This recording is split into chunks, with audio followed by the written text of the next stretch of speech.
All right, Hilbert Panthers, welcome back. We are on lesson 14 now, and that is going to cover the presidency of Andrew Jackson. He served 2 terms as president, and he made his mark known. We're going to talk about him.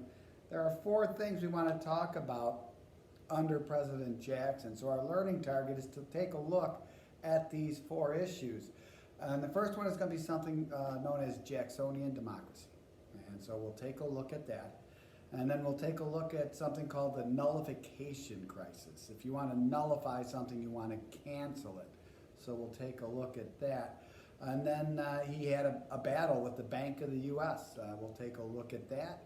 And then lastly, we'll take a look at the Indian policy under President Jackson. So let's get going. This is Andrew Jackson. Now, I'm showing this picture because he has a scar right there. And he had a scar on his face there and on his hand. He got it when he was 13 years old. He had joined the American Revolution at 13 years old. And he was taken prisoner, and he was asked to shine the boots of a British officer, and he said no, and the British officer cut him up pretty bad. And so at age 13, he's fighting in the American Revolution. He was a bit of a hellraiser. You'll see how. All right, so the people's choice. Andrew Jackson was from the West. He was born in South Carolina, but he's going to go to Tennessee, and he's going to become a politician out there. He'll have time in both the House and the Senate in Tennessee. And then he'll be a slave owner, but we won't really learn about Andrew Jackson until the War of 1812. He was a general in the Army, and he led American troops at the Battle of New Orleans, at a decisive victory over the British, and he became a national hero. And he's going to take that time in the military, and he's going to run for president in the election of 1824. Now, in the election of 1824, you're going to have 4 candidates running for president. So you have Andrew Jackson, who's from the West. You're going to have Henry Clay, also from the West. You're going to have a gentleman by the name of William Crawford from the South. And then you're going to have John Quincy Adams, who's from New England or the Northeast. Okay? So those are your 4 candidates. And the reason I said where in the country they were from is because back then, that's where they're going to get their political support. But if you'll notice, both Henry Clay and Andrew Jackson are from the West, so they're going to be taking votes from each other. And that's going to become an issue because with 4 candidates, none of them are going to get enough electoral votes to win, and I'll get to that in a second. But so everyone votes, and when all the votes were counted, Andrew Jackson won the popular vote. More people voted for Andrew Jackson than anyone else. Andrew Jackson got more electoral votes than anyone else, but he didn't get enough to win. So who decides the winner in the presidential election if someone doesn't get enough electoral votes, or if there's a tie? The House of Representatives. And in this election of 1824, the guy who came in 4th was kicked out. He's out. He's done. That was Henry Clay. Now, Henry Clay is a member of the House of Representatives. And he convinces representatives to vote for John Quincy Adams. So when the House of Representatives votes, John Quincy Adams will be chosen the winner of the election of 1824, despite the fact that Andrew Jackson had more popular votes. And then after becoming president, John Quincy Adams is going to name Henry Clay his Secretary of State. So if Jackson supporters weren't already mad, now they got Clay being rewarded with a nice government job, and it was referred to as the corrupt bargain. So when you talk about the election of 1824, the corrupt bargain is always mentioned. Okay? So John Quincy Adams will become the 6th president of the United States. John Quincy Adams, Henry Clay, all right?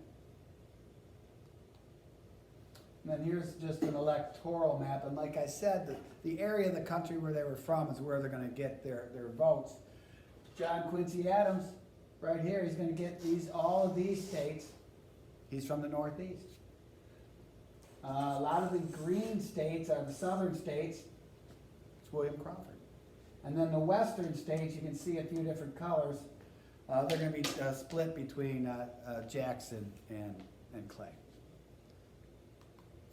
So, Andrew Jackson loses the election of 1824. His supporters are mad. He's mad. Come the election of 1828, it's just going to be Jackson and John Quincy Adams. Jackson will represent the brand new Democratic Party, and John Quincy Adams will be a national Republican. It's no longer Democratic Republican, it's not just Republican, it's national Republican. And Andrew Jackson is going to win, and I'll show you a map in just a second.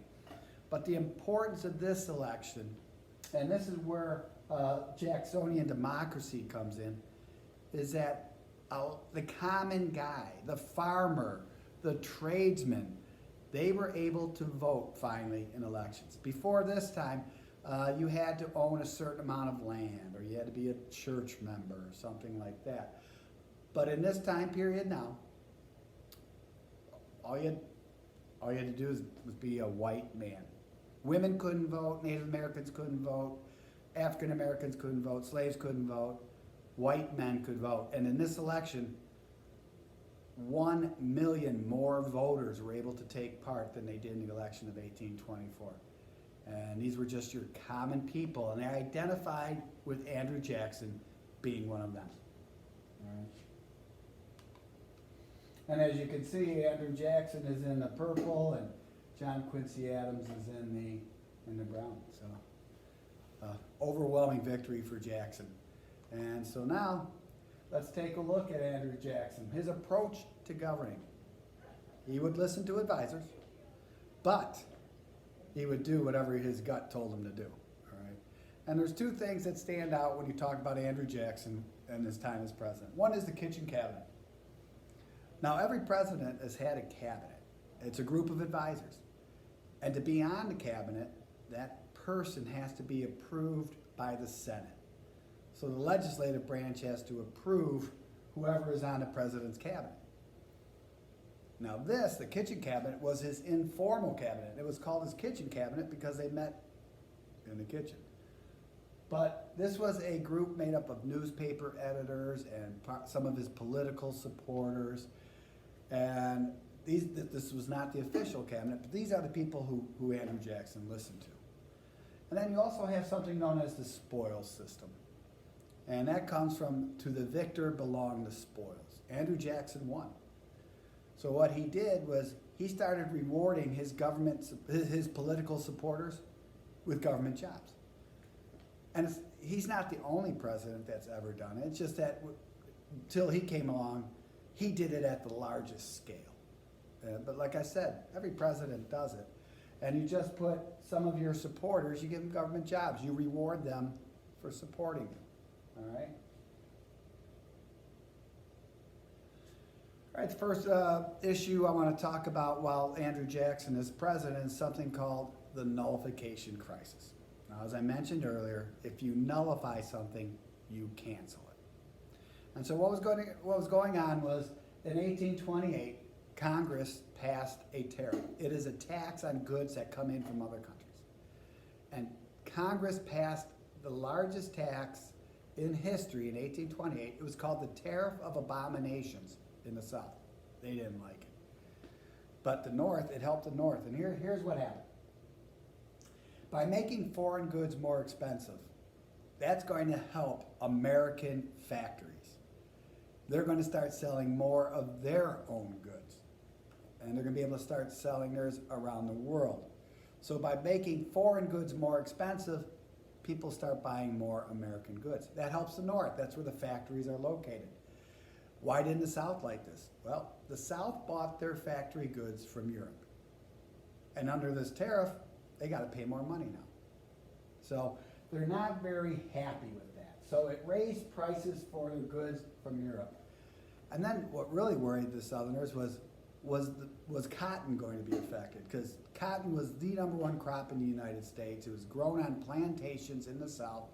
Plantations were worked on by slaves, and we sold that cotton to other parts of the world. Well, will that tariff now affect cotton? All right. And the last thing is the South felt that the tariff itself was unconstitutional. A law should not benefit one group over another. And that's what the South said about the tariff. It benefited the North and it hurt the South. So those are the issues that the South had with the nullification crisis. And Vice President John C. Calhoun, we've talked about him. He was one of those war hawks. He's currently the vice president at this time under Andrew Jackson. Now, Andrew Jackson is president of all the states. John C. Calhoun is vice president of all the states.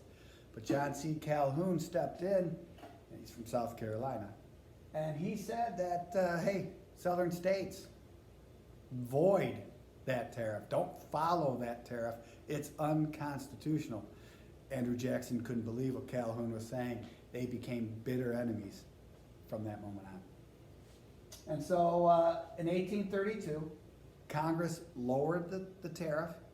The South is still unhappy. And they threatened to secede. They threatened to leave the United States over this issue.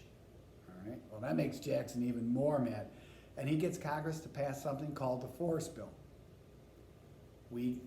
Jackson can send troops into the South, and this was mainly South Carolina. He can send federal troops into South Carolina to enforce the tariff. And once that is done, once the threat of that is done, also the fact that they passed another lower tariff, so a new lower tariff, and the fact that, hey, we might send the army, the crisis is over. But this issue really divided North and South. And it's going to be one of many that we'll talk about in a couple more lessons. And with each thing we talk about, the North and South are going to grow farther and farther apart until Civil War. All right, so that's today's lesson. Google Slides, my video, study guide, textbook. You know what to do. Thanks.